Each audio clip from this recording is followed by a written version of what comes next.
Galatooma. Asham alamanni saanamni xinnaa guddaa jaarsaaf jaartii. Kabajamtoota daawwattoota televezyiinaa faana. Kun Riittaashoodha. Har'as turtii bareedaa waliin ni taasifna. Kaameraaf sagalee Nimoonaa Riittaan wajjin tura. Qopheessaaf dhiyeessaa Riittaa Taaddalaa gamoo Gumaadaa Reettingiitiin Fayyisaa Addunyaa. Ispoonsarri uffata kiyyaa magaalaa Adaamaa gamoo Ooliyaad jalatti kan argamu Abbukkii Pirootokool guddaan galateeffadhaani. Riittaashoo. Abbaa taayitaa saayinsii fi teekinooloojii Oromiyaa qo'annoo fi qorannoowwan saayinsii fi teekinooloojii bulchiinsa gaarii fi tajaajila siistamaa biiroolee hedduuf dalaguudhaan hojiirra oolchee bu'aa abdachiisaa ta'e galmeessisee jira. Hojii daataa seentarii fi Oromiyaa dijitaalisuuf siistamoota hedduu misoomsuun magaalota smaart gochuu keessatti shoora olaanaa taphachaa jira. Musaajiiwwan appilikeeshinoota siistama hojii kenniinsa tajaajila ammayyeessan biiroolee hedduuf misoomsee hojiirra oolchee jira. Argannoowwan saayinsii fi teekinooloojii qonnaan bulaa fi horsiisee bulaa keenyaaf fayyadan misoomsuu fi madaqsuun hojii boonsaa hojjechaa jira. Kaaffee saayinsii magaalota hedduu keessatti ijaare wiirtuu kalaqaa ta'uun dargaggoota hedduu oomishaa jiru. Teekinooloojiiwwan damee dinagdee fi fayyaa darbees kanneen biroo deeggaran qorannoo fi qo'annoodhaan deeggaramee misoomsuun hojiirra oolchee bu'aa qabatamaa galmeessisaa jira. Ammas bu'aawwan saayinsii fi teekinooloojii hanga ammaatti argateen daran babal'isee hojiirra oolchuun biyya saayinsii fi teekinooloojiin keessatti dagaagee ijaaruuf kutannoodhaan hojjechaa jira. Abbaa taayitaa saayinsii fi teekinooloojii Oromiyaa. Hayyee kabajamtoota daawwattoota keenyaa ceesiftuu booda walitti deebinee jirra. Riittaashoo televezyiina faanaatiin daawwachaa jirtan.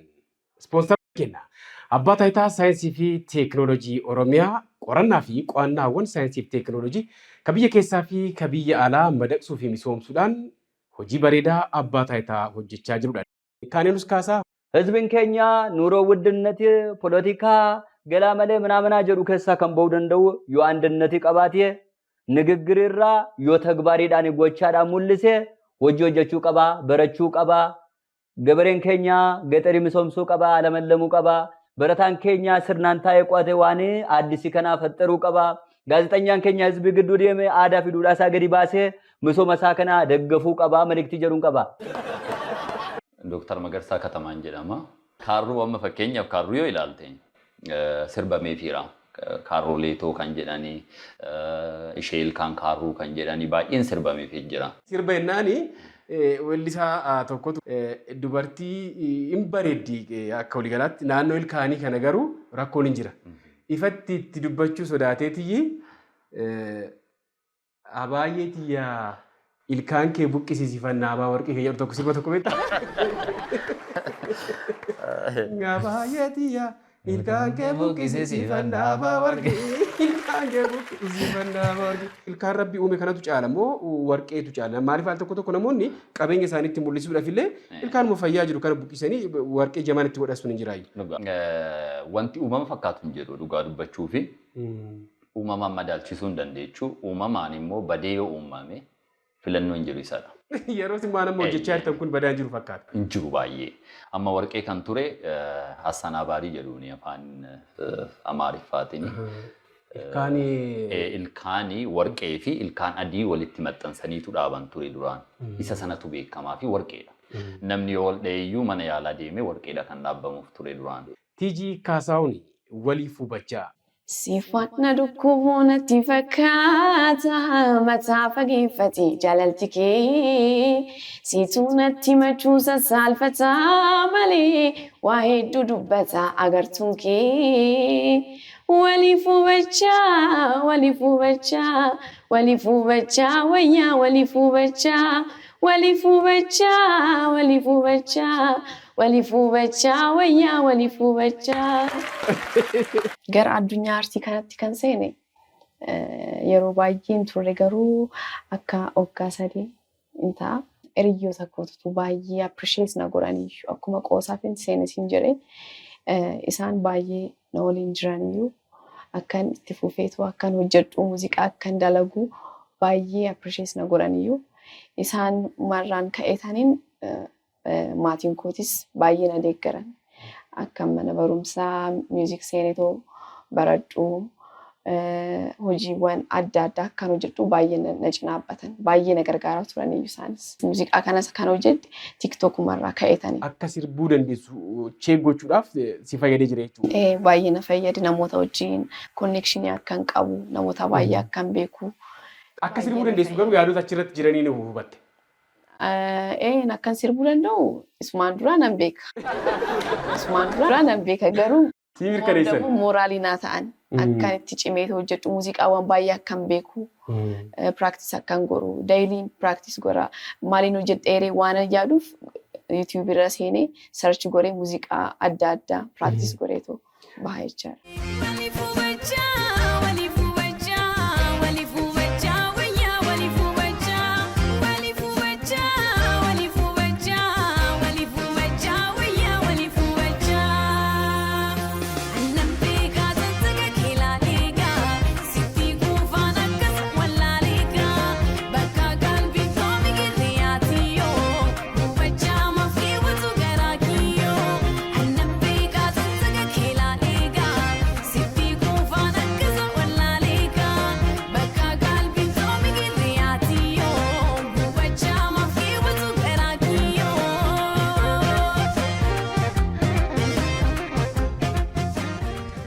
Ani maqaan koo Margaa Darajjee Shifarraa jedhama. Naannoo mana guddinaa Tumsaafaa Baaroo Tumsaafaatti tan guddadhe sirbuma dhaggeeffachaa tan guddadhe naannoon keenya gaa xinnoo amantiin illee nama daangessa.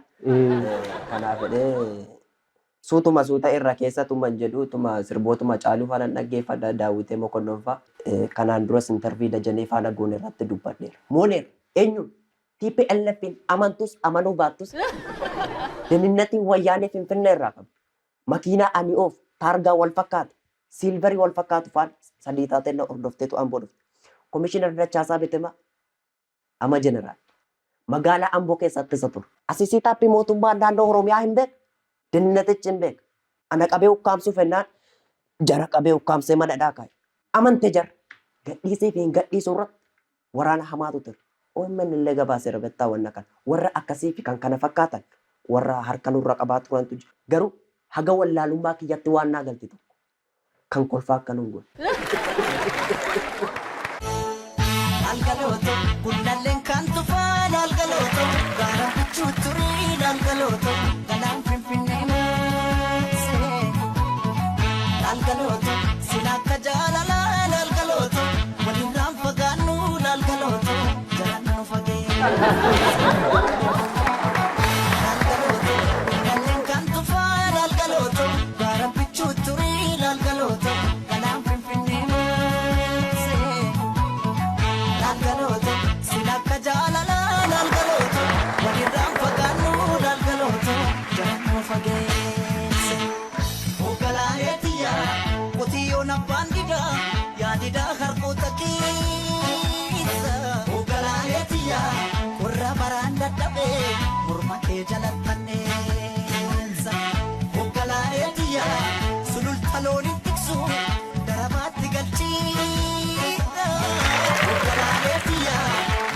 Fesi akka ansirraa fagoon jiran galaanni gibee guutus laftubbi diru nama ceesisa garaan jaalatee rafu laftus jilbibi nama deemsisa galaanni gibee guutus laftubbi diru nama ceesisa garaan jaalatee rafu laftus jilbibi nama deemsisa. Galaanni gibee guutus laftubbi diru nama ceesisa garaan jaalatee rafu laftus jilbibi nama deemsisa galaanni gibee guutus laftubbi diru nama ceesisa garaan jaalatee rafu laftus jilbibi nama deemsisa. Anutu manni sitti ma jedhu kan ormaa taate maal godhu har'aa boreetu kana fide garaan kommoo si malee kunu har'as amma si dide.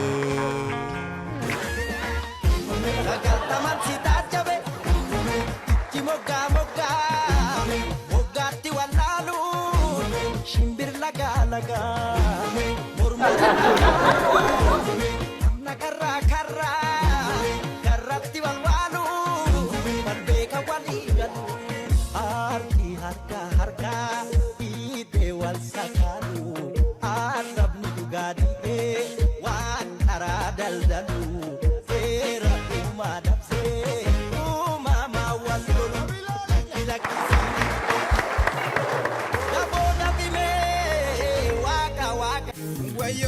sangadaba gaso gurguddo nama bachisa wayo amesadaba dena duwa nama nyachisa wayo ya hadodaba kokuma ofi nama demsisa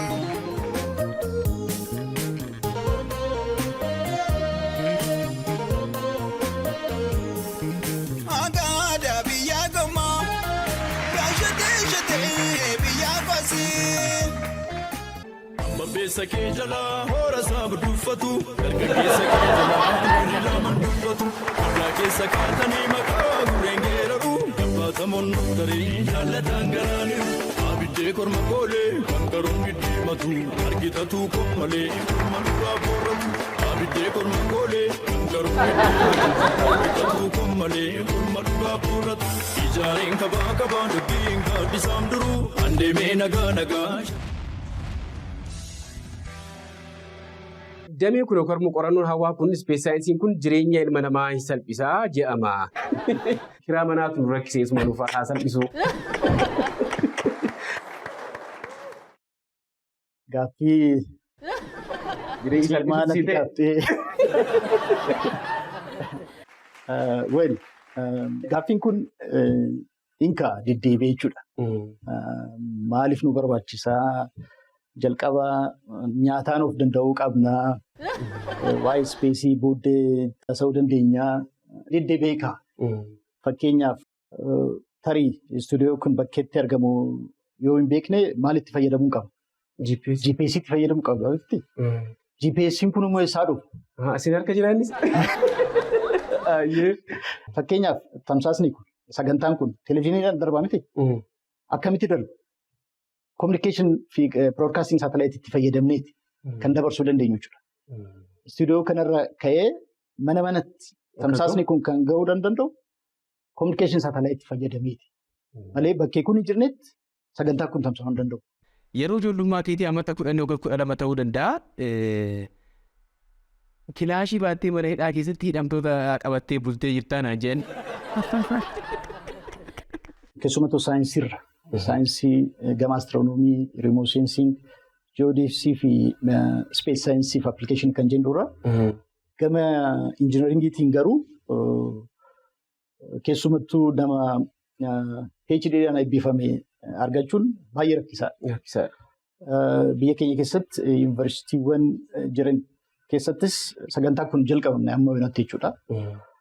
Kanaaf yeroo jalqabaaf Yuunivarsiitii Saayinsii fi Teekinooloojii Finfinnee yookiin Addis Ababaa Saayinsii Teekinooloojii Yuunivarsiitii kan jennu wajjin jechuudha. Isaan wajjin waliin taanee gama Aerospace Injiinaringiitiin Aeronautic Engineering kan jedhuun sagantaa sadarkaa maastarsii fi PhD'dhaan jalqabameera. Amma seemistara sadaffaa ta'eera. Ijoolleen kun yommuu xumuran definitely rakkoo gama kanaan hiiknu hojjechuudhaaf nu qarqaaru jechuudha. Walumaa galatti wanti hojjechaa jirru maayinni faawundeeshinii isaa ijaarrachuudha. Maaliif sektariin kun investimentii guddaa barbaada. Ka'umsa irratti jechuudha. Kaaneenus mee mata dureedhuma amma tiktookii kanatti itti dhufte hizbii keenyaan kun akkamitti filatamee haalli uummanni simatee maal fakkaata? Gosh, amma waan qonjoo na gaafatte. Maaliif seete? Amma waan hizbii keenyaa kanaa gaafa kee manfasiin kiyyaa na qasaqqasee akka hizbii keenyaatti dubbadhu na godhaa dittaa kiyyaa. Amma Oromoon kun gooftaa biyyaa kanaati. Biyyaa kana keessatti baay'ee qabaa, gadaa qabaa. Gadaa siraataanii zamanaa 6417 as qoxxore. Kun taarikii alamii keessatti waan guddaadha. Ibni biyyaa kanaa miti. Addunyaan kun sirata gadaa kana leellisuu qabdi. Oromoon kun qaanqaa mataa isaa afaan Oromoo qabaa, daangaa lafaa jitu qabaa, seenaa taarikii qabaa. Biyya Itoophiyaa kana keessatti jagnoota akka Baalchaa Saafoo Garassuu Dukii kana xorinnati keessatti asaattafee taarikii amarqii fi wuxxeetii gaarii fidee jechaadha. Gini wanti Oromoo kun gadi qabamee yeroo baay'ee haguugamaa ture. Kanaafi simmeetiin tokko natti dhagaame waan Oromoo kana dhugaa Oromoo kana akkanaan dubbachuu qabaa jedhee garaa kana seenee jechaadha rittaa kiyya. Egaa kun akkamitti ta'e seete? daawwattoon dhumti keenya ittiin naa yaadatan jedheeti kan dubbadhee harka caalu achirraa ilaalu waan ta'eef Oromoon duratti humna guddaa tokko qaba. Humna guddaa akkamiinaan jedhe. Jalqaba kaafne irraa qabsoo bara mootummoota gonfoo darban keessatti Oromoon bara kamiyyuu callisee hin beeku. Lakkoofsa namoota qabsaaniitu xiqqaa fi guddummaa wal caala malee bara kamuu callisee hin beeku. Keessattuu qabsoo qonnaan bultoota Baalee fi Walloo kan jedhamu yaadatta dheen barnoota seenaa istirii irratti baratteetta. Naannoo Tuulamaa warri jiru kun baay'ee waan hiraaranii fi keessaa namni jabaan tokko hin jira. Namni jabaan kuni sangaan akkas jedhee isinitti sirbee qonnaan bultootaa sirba. Maaliif akkas godha seete? Qonnaan bultoota sana qabsootti kakaasuudhaaf. Yeroo sana immoo warri Baalee warri Walloo sirna abbaa lafaa fuuldura dhaabbatanii lolachaa turan. Harkaan laanneef. Giddugalli kun immoo miidhameera sirna abbaa lafaatiin. Achumaanii akkas jedhaniitu sirbuu jedhan. Akkoo kootu natti hime. Akkoon godhas lubbuudhaan jiru waan ta'eef. Hinqotu jedhee jorroo lafa Sidaamaa sisoo lafa Sidaamaa irboo lafa Sidaamaa. Sidaamaa dur saba akkanaan jedhan Sidaamaan beeku. Afaanis afaan Amaaraan jedhan afaan Sidaamaa jedhu malee jechuudha. Hinqotu jedhee jorroo lafa Sidaamaa sisoo lafa Sidaamaa irboo lafa Sidaamaa yookaan boondiitti na calleessi yookaan baaleetti na gaggeessi. Hinqotu jedhe burreen lafa Sidaamaa jorroo lafa Sidaamaa yookaan boondiitti na calleessi yookaan baaleetti na gaggeessi. Na gurgurii lafa abbaa lafaan qotu yookaan deemeen baalee deemeeti falmadha baalee na geessi. Jennaan abbaan lafaa maal jedhaanii? Sineer baddaa yaa surree koo sineer baddaa yaa surree koo kirriif marfee sitti biteeni. Sintiikfadhaa yaa burree koo sinfaarfadhaa yaa burree koo dhibbaan kaloo sitti biteeni. Sin gurguru biyya ormaallee deemeen dhibbaan kaloo sitti bitee si tursiifadha. Jorroo guddaa gaafa dhedheeru Wallootti gallaana dura beenu abbaa lafaatiin qonnu Walloo deemneet falmanna. Gaafa namtichi tokkichi qonnaan bultoota giddugala kanaatti akkas jedhee sirbu onneen ka'e. Namoonni qotiyyoo isaanii fudhatanii Baaleef Wallootti galan jiru bara sana. Namoonni seenaa beeku waan ta'eef. Sirna abbaa lafaa sirna mootummaa gonfoo sana keessa taa'anii bifa sanaan sirbanii jechuudha abbootiin keenya. Sirbi humna guddaa qaba waan ta'eef. Walaloo fi yeedaloo humna guddaa qaba waan ta'eef. Maali xiqqoo hirmaannaan dubartootaa aartii Oromoo keessatti xiqqoo ishiin xiqqaanne sababni isaa maali jettee yaadda? Namoota baay'eetu akkas jedha. Dubartoota hin qabnu. Dubartoonni baay'een jirtu. Ani gizee istiidiyootti faana argan baay'ee gammadan baganuu dhufte faanum jedhan. Dubartoonni jiran garuu akkamitti isaan piroomoot goonee gargaarree baasnadha malee jiran. Garuu bahaan jiran malee dubartoonni jiran ammas jiran anillee kan beeku jiran. Dubartoota cimsuudhaan jajjabeessuudhaan akka fuulduratti bahanii uummatarraa eegama. Ammallee uummatuma bira jira. Uummata bira jira. Kanaaf dubartoota jajjabeessuudhaan akka hojjetan gochuudha.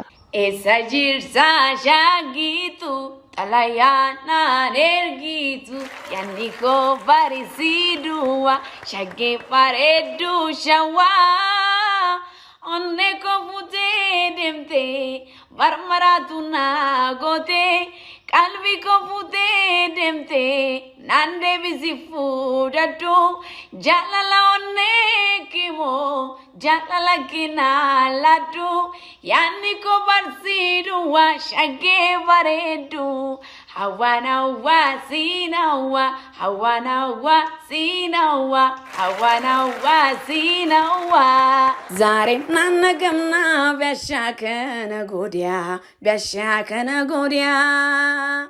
Ermena umaaf garuu galaa keenya odiyaa. Betara asamaany hagar aqannaa.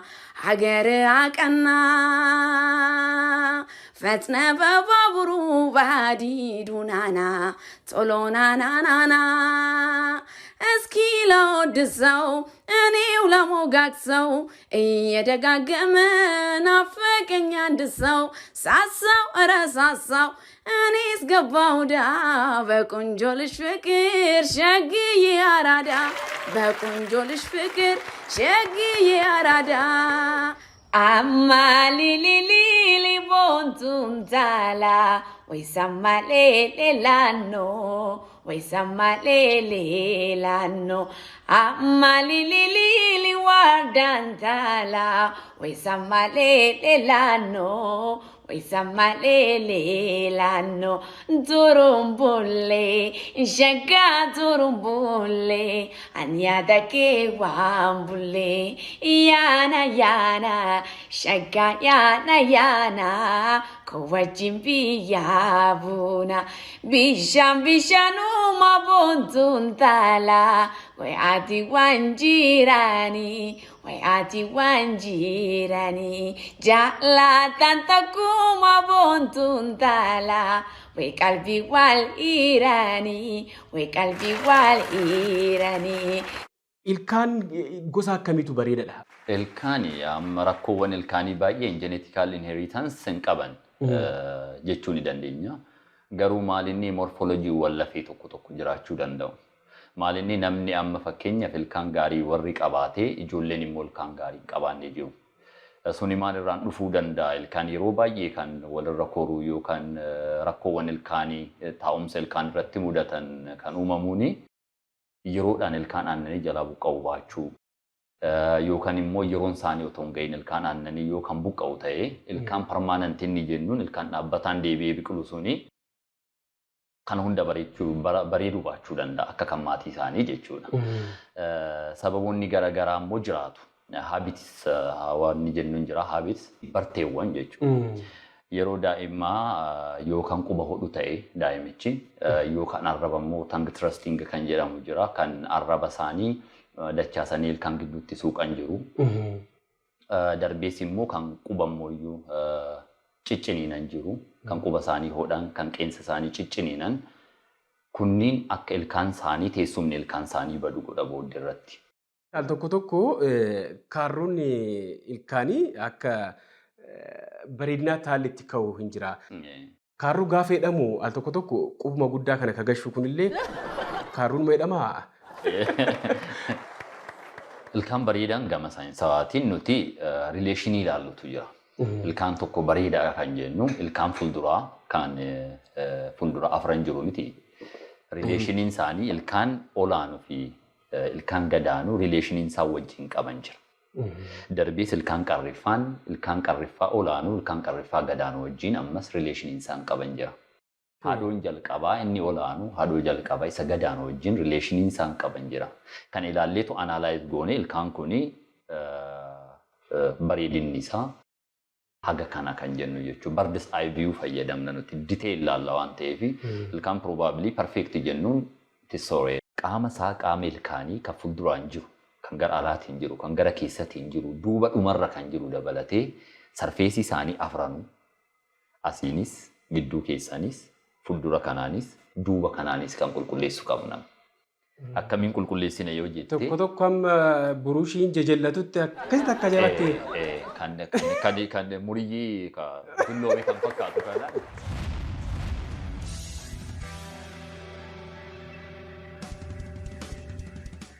Ispeesii irraa teenyee yemmuu ilaallu hawwaan kun baay'ee bal'oodha. Poteenshaalee keenya baafnee hojjechuu qabna. Waan hin taane irratti yeroo keenya gubuu hin qabnu.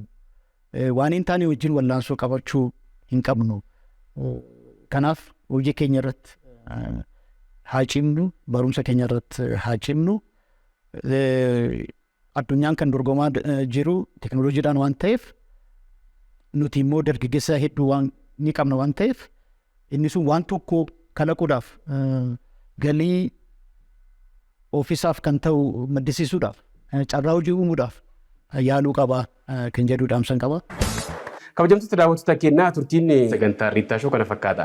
Torban keessummaa akka biraa taphoota babbareedoo kanneen birootu walitti deebina. Ispoonsarri sagantaa kanaa Abbaa Taayitaa Saayinsii fi Teekinooloojii Oromiyaati. Qo'annoo fi qorannoowwan saayinsii fi teekinooloojii kan biyya keessaa fi idil addunyaa madaqsuu fi misoomsuudhaan Abbaa Taayitaa hojii boonsaa hojjechaa jirudha. Faayisaa Addunyaa gama daayirektingiitiin sagalee fi kaameraa Nimoona Riittaa qopheessaaf dhiyeessaa Riittaa Taaddalaa ispoonsarri uffata kiyya magaalaa Adaamaa gamoo Ooliyaar jalatti kan argamu Abbuukii Pirootokool guddaan galateeffadhaani. Haga torbanii walaanaa bulaa.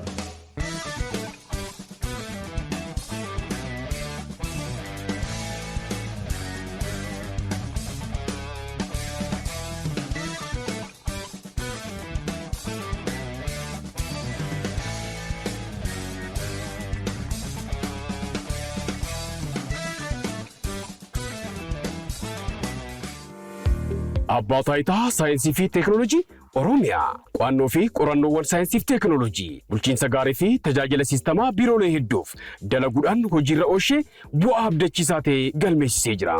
Hojii daataa seentarii fi Oromiyaa dijitaalisuuf siistamoota hedduu misoomsuun magaalota smaart gochuu keessatti shoora olaanaa taphachaa jira. Musaajiiwwan appilikeeshinoota siistamoo hojii kenniinsa tajaajila ammayyeessan biiroolee hedduuf misoomsee hojiirra oolchee jira. Argannoowwan saayinsii fi teekinooloojii qonnaan bulaa fi horsiisee bulaa keenyaaf fayyadan misoomsuu fi madaqsuun hojii boonsaa hojjechaa jira. Kaaffee saayinsii magaalota hedduu keessatti ijaare wiirtuu kalaqaa ta'uun dargaggoota hedduu oomishaa jiru. Teekinooloojiiwwan damee dinagdee fi fayyaa darbees kanneen biroo deeggaran qorannoo fi qo'annoodhaan deeggaramee misoomsuun hojiirra oolchee bu'aa qabatamaa galmeessisaa jira. Ammas bu'aawwan saayinsii fi teekinooloojii hanga ammaatti argateen daran babal'isee hojiirra oolchuun biyya saayinsii fi teekinooloojiin keessatti dagaagee ijaaruuf kutannoodhaan hojjechaa jira. Abbaa Taayitaa Saayinsii fi Teekinooloojii Oromiyaa.